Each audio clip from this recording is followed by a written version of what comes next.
বিএনপির চেয়ারপারসন এবং সাবেক 3বারের প্রধানমন্ত্রী বেগম খালেদা জিয়া আর নেই। দেশনেত্রী, আপসীর নেত্রী, নানা উপাধিতে ভূষিত বেগম খালেদা জিয়া আজ সকাল 6 ঘটিকায় রাজধানীর এভারকেয়ার যে হাসপাতাল রয়েছে সেই এভারকেয়ার হাসপাতালে চিকিৎসাধীন অবস্থায় মৃত্যুবরণ করেছেন। মৃত্যুকালে তার বয়স ছিল 80 বছর।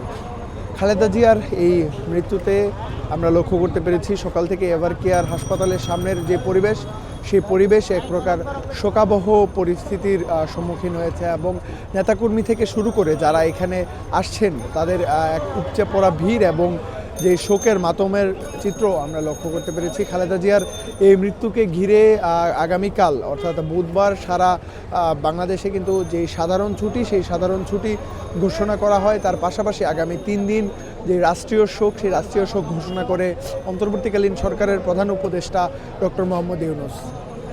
দৃঢ় বন্ধনের আস্থায় শক্তিশালী স্টিলের আরেকটি নাম জেডএসআরএম। তার পাশাপাশি যদি আরেকটু বিষয় জানিয়ে রাখতে চাই, আগামীকাল বাদ জোহর সংসদের যে দক্ষিণ প্লাজা রয়েছে সেই দক্ষিণ প্লাজায় বেগম খালেদা জিয়ার যে নামাজের জানাজা, সেই নামাজের জানাজা অনুষ্ঠিত হওয়ার কথাও রয়েছে এবং তার পাশাপাশি খালেদা জিয়ার যেই নামাজের জানাজা পরবর্তী সময় যেই জিয়াউর রহমান রয়েছেন, সেই জিয়াউর রহমানের যেই সমাধিস্থল রয়েছে রাজধানীর শেরেবাংলা নগরের বিজয় সরণির জিয়া উদ্যানে, সেই জিয়া উদ্যানে কিন্তু তাকে সমাধিস্থ করা হবে এবং শায়িত করা হবে মূলত, এমনটিই কিন্তু তথ্য রয়েছে। এবং আগামীকাল যে নেতাকর্মী যারা রয়েছে তারা কিন্তু সকলেই যেই দেশের বিভিন্ন প্রান্ত থেকে ইতিমধ্যেই ছুটে আসছেন এবং আগামীকালও খালেদা জিয়ার যে শারীরিক অসুস্থতার পরবর্তী সময় তার যেই ইন্তেকাল কিংবা মৃত্যু, সেই মৃত্যুর পরে কিন্তু খালেদা জিয়ার যে মৃত্যু, সেই মৃত্যুর পরবর্তী সময় কিন্তু তারা সেই জানাজায় অংশগ্রহণ করবেন। এবং একটি বিষয় যদি জানিয়ে রাখতে চাই, গত 23শে নভেম্বর থেকে কিন্তু দীর্ঘদিন ধরে খালেদা জিয়া রাজধানীর এভারকেয়ার যে হাসপাতাল রয়েছে সেই এভারকেয়ার হাসপাতালে চিকিৎসাধীন অবস্থায় রয়েছেন।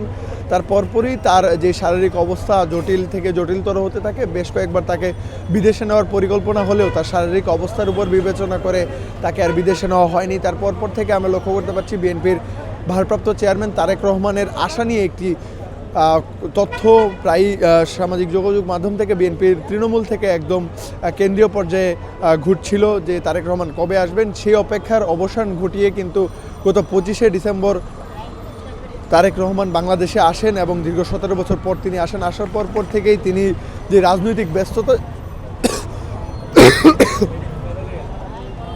আসার পরপরই রাজনৈতিক যে ব্যস্ততা, সেই ব্যস্ততায় কিন্তু তিনি ছিলেন এভারকেয়ার হাসপাতাল, বিভিন্ন জায়গায় যে মিছিল মিটিং থেকে শুরু করে গুলশানের কার্যালয়, নয়াপল্টনের কার্যালয়, প্রতিটি জায়গায় কিন্তু তারেক রহমানের যে আনাগোনা ছিল এবং তার পরপরই প্রতিদিন সেই ব্যস্ততার পর কিন্তু তারেক রহমান খালেদা জিয়াকে দেখতে কিন্তু এভারকেয়ার যে হাসপাতাল রয়েছে সেই এভারকেয়ার হাসপাতালে আসতেন। এবং গতকালও কিন্তু আমরা লক্ষ্য করতে পেরেছি যেই সর্বশেষ তিনি যখন এসেছিলেন তখনও কিন্তু তার ব্যক্তিগত চিকিৎসক যেমনটি জানাচ্ছিলেন খালেদা জিয়ার অবস্থা অত্যন্ত সংকটাপন্ন।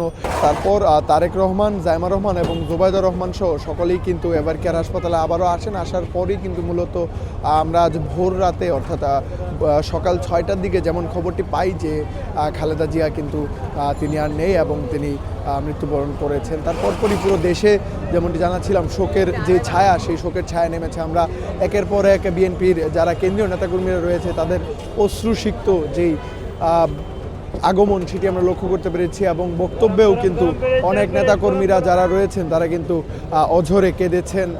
মূলত এই একটি বলা চলে যেই শোকাবহ পরিবেশ কিন্তু পুরো বাংলাদেশেই বিরাজ করছে এবং আগামীকাল কিন্তু খালেদা জিয়াকে যে সংসদ ভবনে তাকে সেখানে দাফন করা হবে, সংসদ ভবনে জানাজা শেষে জিয়া উদ্যানে তাকে দাফন করা হবে। তার পাশাপাশি তার মৃত্যুতে শুধু বাংলাদেশ নয়, আন্তর্জাতিক মহলের বিভিন্ন স্থান থেকেও কিন্তু বিভিন্ন যারা নেতাকর্মী, যারা বা কূটনীতিবিদ থেকে শুরু করে বিভিন্ন জন কিন্তু শোক জানিয়েছেন এবং আগামীকাল তার জানাজা পড়তে কিন্তু বিভিন্ন বাহিরের দেশের যারা রাষ্ট্রদূত রয়েছেন এবং পররাষ্ট্রমন্ত্রী তারাও কিন্তু আসতে চলেছেন। অর্থাৎ খালেদা জিয়ার এই মৃত্যু কিন্তু বলা চলে বিএনপির জন্য একটি বিএনপি এবং বিএনপি রাজনীতির জন্য একটি বিশাল বড় ধাক্কা, যেটিকে বলা চলে ধাক্কা হতে চলেছে। এবং আরেকটু বিষয় যদি আপনাদেরকে জানিয়ে রাখতে চাই, খালেদা জিয়ার দীর্ঘ এই যে পথ চলা, সেই পথ চলায় নানা প্রতিকূলতার মধ্য দিয়ে কিন্তু মূলত তিনি আজকের এই জায়গায় এসেছেন এবং মৃত্যু পূর্ববর্তী সময়ে কিন্তু জনপ্রিয়তার শীর্ষে থেকে তিনি